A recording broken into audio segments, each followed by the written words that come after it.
이스라엘이 이란의 국영 방송사 건물을 폭격해 한때 생방송이 중단되는 일이 일어났습니다. 이렇게 점점 충돌이 격해지자 미국은 중동에 항공모함을 추가 배치했습니다. 웨스트 버지니아주에서 홍수로 최소 6명이 숨지고 여러 명이 실종됐습니다. 이재명 대통령이 주요 7개국 G7 정상회의가 열리는 캐나다에 도착해 취임 후 첫 정상외교 일정에 들어갔습니다.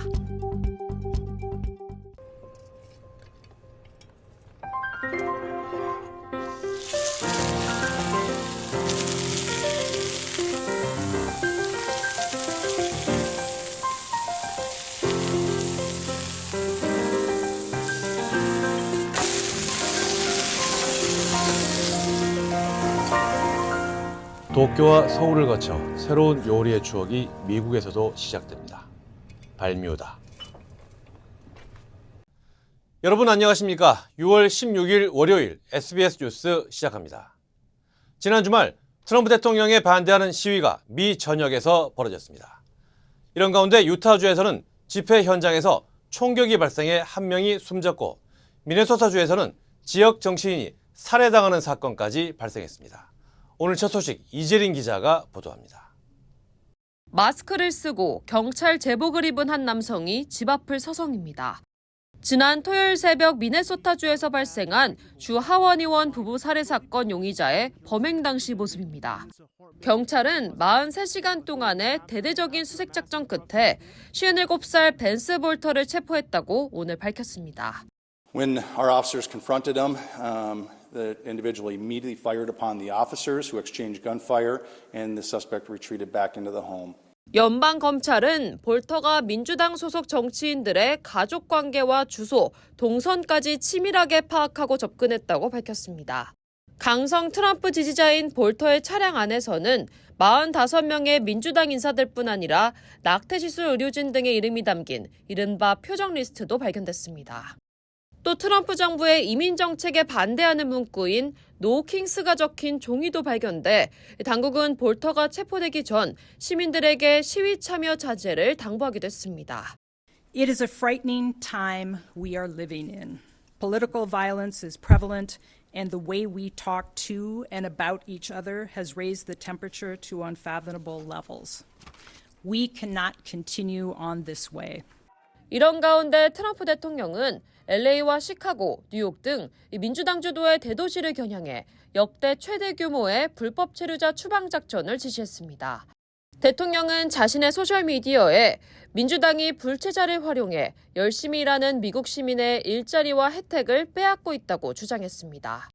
그러나 농장, 식당, 호텔 등 일부 업종의 노동력 부족 우려가 커지자 트럼프 대통령은 해당 업종에 한해 단속을 중단하라는 지침을 내리기도 했습니다. LA에서 SBS 이재린입니다. 이어서 중동 소식 전해드립니다. 이스라엘이 이란의 국영방송사 건물을 폭격해 한때 생방송이 중단됐습니다. 네타냐후 이스라엘 총리는 계속된 공습으로 이란의 핵 프로그램이 크게 후퇴했다고 자평했습니다. 손기준 기자입니다. 이란 국영방송 앵커가 이스라엘의 공습 상황을 실시간으로 전합니다. که شنیدید صدای متجاوز به خاک وطن صدای متجاوز به صدای حق و حقیقت است. 잠시 뒤 폭발음이 들리고 앵커는 황급히 대피합니다. 현지 시간 어제 저녁 이란 수도 테헤란의 국영방송 IRIB가 이스라엘의 공습을 2차례 받았습니다. 이스라엘군은 공습 약 1시간 전 SNS를 통해 테헤란에 대피령을 내렸습니다. 페르시아어로 테헤란 3구 지역을 공습 목표로 지목했는데 3구엔 IRIB가 있었던 만큼 목표를 사전에 밝힌 셈입니다. 이번 공습으로 한때 생방송이 중단됐지만 IRIB는 예비 스튜디오를 이용해 방송을 재개했고 폭격 당시 앵커도 다시 카메라 앞에 섰습니다. 이스라엘군은 또 테헤란의 한 비행장에 주기된 F-14 전투기 2대를 무력화하는 모습, 이란의 무인기 발사 시도를 사전에 저지하는 장면도 공개했습니다. 베냐민 네타냐후 이스라엘 총리는 이스라엘의 연이은 공습으로 이란의 핵 프로그램이 크게 후퇴했다고 전했습니다. אנחנו פגענו בתחילת המלחמה בכוח בעצם בבכירי המדענים עד עכשיו חיסלנו 10, עוד היד נטויה, יש כמה שעוד נשלים אותם. 앞서 이란도 그젯밤 이스라엘의 산업도시 하이파를 포함해 텔아비브와 예루살렘 등을 공격했습니다. 지금까지 370기 넘는 이란의 미사일 공격으로 이스라엘에서 최소 24명이 숨지고 500여 명이 다쳤습니다. 이란은 아이언돔 교란을 위해 극초음속 미사일까지 동원한 걸로 알려졌습니다. SBS 송규준입니다. 이렇게 점점 충돌이 격해지자 미국은 중동에 항공모함을 추가 배치했습니다. 트럼프 대통령은 이란은 전쟁에서 이기고 있지 않다며 즉시 대화에 나서라고 촉구했습니다. 이어서 워싱턴 김용태 특파원입니다.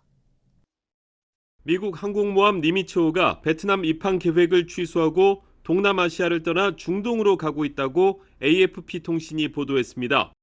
베트남 정부 측은 니미츠호가 다낭에 정박할 계획이었지만 행선지가 변경됐다고 전했습니다.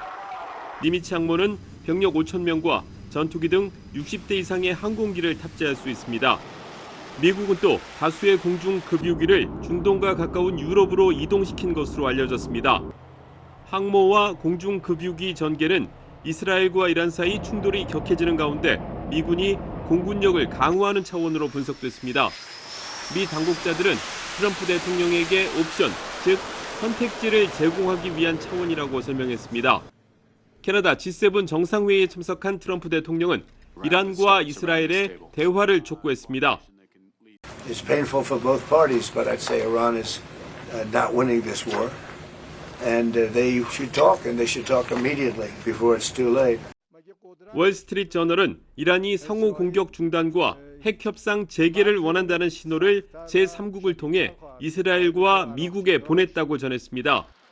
미국과 이란은 지난 15일 오만에서 6차 핵 협상을 열기로 했지만 이스라엘의 공습 이후 협상은 취소됐습니다. 이란의 이런 움직임은 향후 미국이 이스라엘의 공격을 지원하지 말라는 요구로도 해석되고 있습니다. 워싱턴에서 SBS 김용태입니다. 웨스트 버지니아주에서 홍수로 최소 6명이 숨지고 여러 명이 실종됐습니다. 국립기상청은 지난 주말 사이 웨스트 버지니아 북부 지역에 30분 만에 최대 4인치, 약 10cm의 폭우가 쏟아지면서 하천이 범람하고 도로와 주택이 침수되는 피해가 잇따랐다고 밝혔습니다. 이번 폭우로 3살 어린이를 포함한 6명이 숨졌고 2,500여 가구가 정전 피해 등을 겪었습니다. 주당국은 피해가 큰 오하이오와 마리온 카운티에 비상사태를 선포하고 추가 폭우 가능성에 대비해 주민들에게 주의를 당부했습니다. 유타주 웨스트밸리 시트에서 열린 축제에서 총격 사건이 발생해 3명이 숨졌습니다. 사건은 어젯밤 9시 20분쯤 센테니얼 파크 웨스트페스트 지역 축제 현장에서 발생했습니다. 현장에 있던 경찰들은 청소년들이 말다툼을 벌이는 것을 보고 중재에 나섰는데 그 과정에서 16세 소년이 갑자기 총을 발포했다고 밝혔습니다. They witnessed a male from one of the groups pull out a gun and start firing it toward the other group. One of the officers did return fire toward the suspect, did not hit the suspect, but they were able to very quickly take the suspect into custody. 이번 총격으로 18세 남성, 41세 여성, 생후 8개월 된 영아 등 3명이 숨졌으며 이 가운데 여성과 영아는 사건과 무관한 일반 관람객이었던 것으로 확인됐습니다. 경찰은 용의자의 범행 동기와 갱단 관련성 여부 등을 조사 중입니다. 인디애나주에서는 총기 난사로 1명이 숨지고 11명이 다쳤습니다. 사건은 어제 새벽 1시쯤 인디애나주 엘크하트시의 한 주택가에서 발생했습니다. 신고를 받고 출동한 경찰은 현장에서 총에 맞아 숨진 30세 남성을 발견했으며 11명의 부상자를 확인했다고 밝혔습니다. 주민들에 따르면 사건이 벌어진 날에는 해당 지역에서 동네 주민 파티가 열렸던 것으로 전해졌습니다. 경찰은 총격이 파티와 연관됐는지 확인하는 한편 다수의 용의자가 개입됐을 가능성에 무게를 두고 수사를 확대하고 있습니다. 네, 휘발유를 실은 트럭이 고속도로에서 폭발하면서 고가도로가 붕괴되는 사고가 발생했습니다. 사우스캐롤라이나 교통국은 지난 14일 오전 3시쯤 20번 고속도로 구간에서 승용차 한 대가 휘발유를 실은 트럭을 추돌하며 사고가 발생했다고 밝혔습니다. 이 충돌로 인해 트럭에 실려있던 8,500갤런, 약 32,000리터의 휘발유가 폭발했고 화염이 다리 위까지 번지며 고가도로 전체가 붕괴됐습니다. 승용차와 트럭 운전자 2명은 사고 이후 병원으로 이송돼 치료를 받고 있습니다. 사고 직후 전면 통제됐던 20번 고속도로는 36시간 만에 재개통됐으며 붕괴된 고가도로를 재건하는 데는 최대 1년이 걸릴 것으로 보입니다. 뉴저지주에서 대형 산불이 발생해 여의도 면적 8배에 달하는 숲이 불에 탔습니다. 뉴저지주 산림청은 지난 13일 와튼 주립 산림지에서 시작된 산불이 주말 사이 빠르게 확산되며 여의도 면적 8배인 5,700에이커를 불태웠다고 밝혔습니다. 산불로 인한 인명피해는 발생하지 않았으며 진화율은 80%에 도달한 상태입니다. 불길은 진화선 내부에서 잔불 형태로 남아있는 상태로 충분한 비가 내리기 전까지는 천천히 타거나 연기만 나는 상황이 이어질 것으로 전망됐습니다.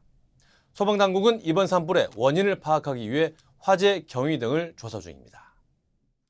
캘리포니아주에서 극심한 인후통을 유발하는 코로나19 새 하위 변이 님버스가 재확산 조짐을 보이고 있습니다. 이 변이 바이러스는 면도날로 찌르는 듯한 목 통증이 주요 증상으로 알려졌습니다. 현재 캘리포니아주에서 유행하는 바이러스의 약 55%가 이 변이로 추정되고 있습니다. LA 카운티에서는 폐순의 바이러스 농도가 13% 증가했으며 캘리포니아 북부 산타클라라 카운티 역시 높은 수준을 기록했습니다. LA 카운티 보건국은 최근 연방정부의 백신 정책 변경에도 불구하고 생후 6개월 이상 모든 주민에게 백신 접종을 권고한다고 발표했습니다. 트럼프 대통령의 가족 기업이 이동통신 사업 진출 계획을 공식 발표했습니다.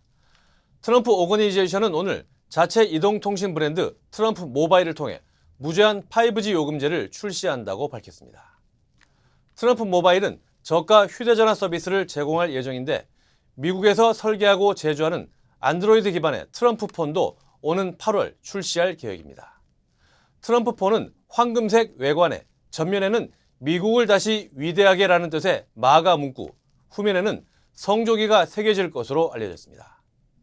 부동산과 호텔, 골프장 사업을 주로 해온 트럼프 오거니제이션은 최근 사업 영역을 확장하며 이해 충돌 논란도 불거지고 있습니다. 에이미입니다. 골프하면 피부를 포기한다 하시잖아요. 자외선 때문에. 저는 셀리온 GF7 플러스를 사용하는데요. 피부 재생 효과가 정말 최고예요. 그래서 언제나 깨끗하고 탱탱한 얼굴. 7가지 피부세포 성장인자에 세포 노화 억제 특효 성분 NMN과 PDRN까지 플러스. 사람을 아름답게 피부과학 셀리온 GF7 플러스. 한국 소식입니다. 이재명 대통령이 주요 7개국 G7 정상회의가 열리는 캐나다에 도착해 취임 후 첫 정상외교 일정에 들어갔습니다. 1박 3일 숨가쁜 일정 가운데 트럼프 대통령과 한미 정상회담이 성사될지 여부가 관심입니다. 캐나다 캘거리에서 강청환 기자입니다. 이재명 대통령 부부가 현지 시각으로 낮 12시, 우리 시각 새벽 3시 캐나다 캘거리 공항에 도착했습니다.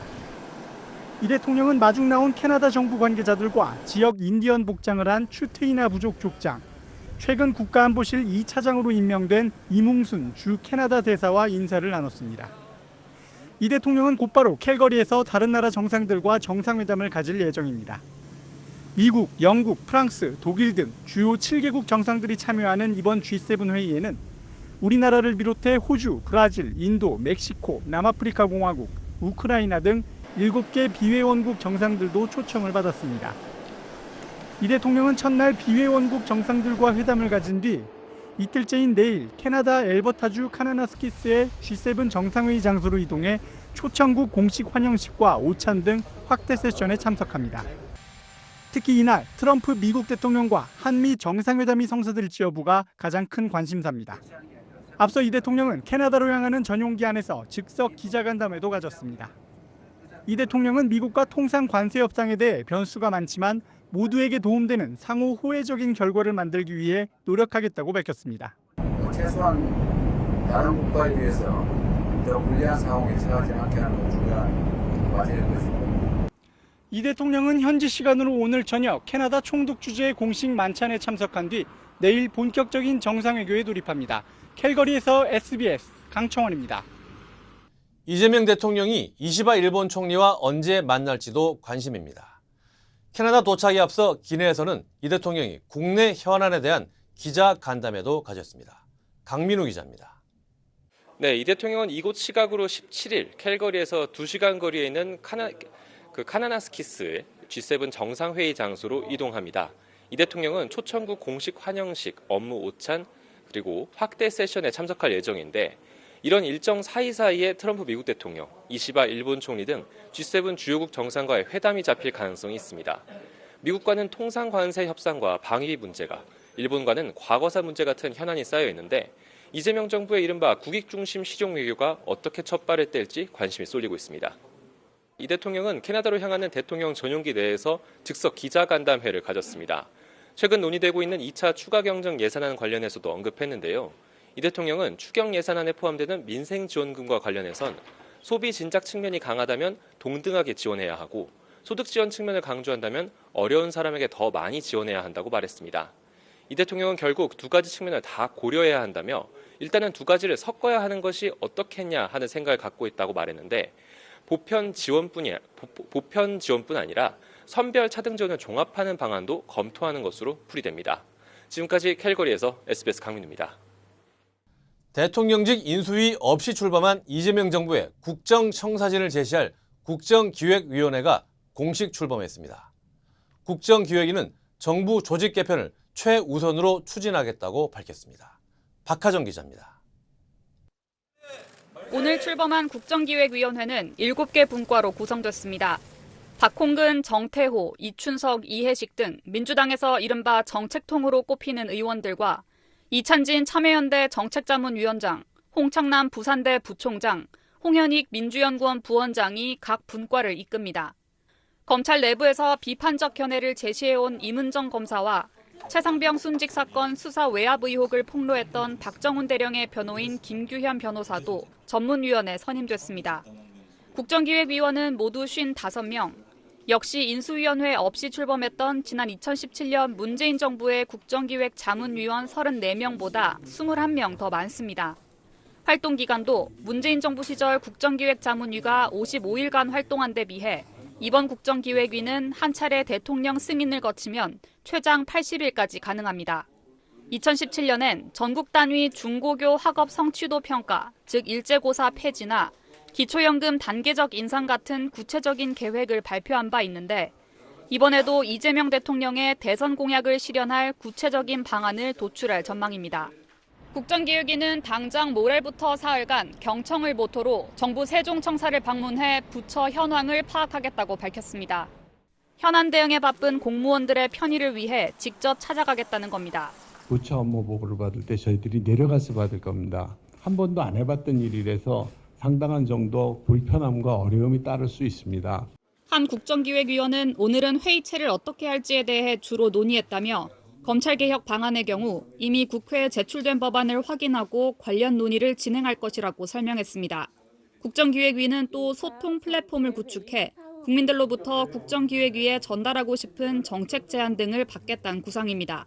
SBS 박하정입니다. 플로리다주에서 한인 남성이 아동 성착취 혐의로 체포됐습니다. 힐스버러 카운티 셰리프국은 29살 김성현 씨를 온라인을 통한 청소년 대상 성범죄 등 모두 274건의 혐의로 체포해 구속했다고 밝혔습니다. 김 씨는 온라인을 통해 피해자들과 접촉한 뒤 성적 영상을 받아내고 이를 빌미로 추가 영상을 요구하며 협박한 혐의를 받고 있습니다. 경찰은 김 씨의 자택 등에서 불법 영상물 1000여 건을 압수했습니다. 3개월 된 아들을 숨지게 한 혐의로 재판을 받아온 한인 여성에게 징역 5년형이 선고됐습니다. 뉴저지 버겐 카운티 지방법원은 한인 그레이스 유 씨에게 2급 과실치사 혐의 유죄를 인정하고 징역 5년형을 선고했습니다. 유 씨는 지난해 11월 버겐 카운티 검찰과 유죄를 인정하는 대신 형량을 감형받는 플리바겐에 합의했습니다. 이에 따라 검찰은 해당 혐의에 대한 최소 형량인 징역 5년을 구형했고 법원도 이를 받아들여 형을 선고했습니다. 동국대학교 LA 캠퍼스에서 제43회 졸업식과 기부자의 밤 와우 갈라 행사가 열렸습니다. 주요 한인사회 소식 하주웅 기자입니다. 지난 토요일 동국대학교 LA 캠퍼스에서 제43회 졸업식과 기부자의 밤 와우 갈라 행사가 성황리에 열렸습니다. 이번 졸업식에서는 석사 14명, 박사 14명 등 28명의 졸업생이 학위를 받았으며 주디추 캘리포니아주 28지구 연방 하원의원이 기조연설자로 참석해 자리를 빛냈습니다. 이어 열린 기부자의 밤 와우갈라 행사에서는 후원자들에게 감사의 뜻을 전달했으며 프레드 정 플러턴 시장과 조보난 가주 한의사협회 회장 등 지역 주요 인사들이 참석했습니다. 동국대학교는 최근 한의학의 전파와 교육 확대를 위해 남가주 간호사협회와 업무 협약을 체결했으며 간호사들이 전액 장학금을 통해 한의학 교육을 받을 수 있도록 지원하고 있습니다. 올해 LA 연꽃축제가 오는 7월 12일과 13일 이틀 동안 에코팍에서 열릴 예정입니다. 올해로 44회를 맞는 이번 연꽃축제는 한국을 호스트 국가로 선정해 한국 전통문화공연과 함께 한국문화홍보관을 설치해 음식과 예술 등 체험 부스를 운영할 계획입니다. 일부 체험 프로그램은 사전 예약이 필요하며 자세한 내용은 LA시 공원국 공식 웹사이트를 통해 확인할 수 있습니다. 이마트 미국 법인장을 맡았던 김수환 전무가 신세기그룹 경영전략실 경영지원총괄로 임명됐습니다. 김 전무는 지난 2016년부터 8년 이상 미국 법인장을 맡았으며 앞으로 신세계그룹의 인사와 감사 등의 업무를 맡게 될 예정입니다. 현재 공석이 된 이마트 미국 법인장 등 후속 임직원 인사는 추가로 단행될 예정입니다. 이상현 전 페어팩스 시의원이 미 연방교통부 해상청 청장 대행에 임명됐습니다. 이 청장 대행은 앞으로 상업해운과 군사수송 작전을 지원하는 핵심 해양 인프라의 유지 및 운영을 총괄하게 됩니다. 그는 앞서 연방하원의 세계상임위원회에서 약 15년간 의회 감시 및 조사 업무를 주도한 바 있습니다. 지난 금요일 애틀란타 한인회 제36대 박은석 회장의 공식 취임식이 열렸습니다. 이날 행사에서는 주류사회 인사들과 한인 약 180명이 참석했으며 박 회장은 신뢰받는 한인회로 재건하라는 동포들의 명령을 성실히 완수하겠다고 밝혔습니다.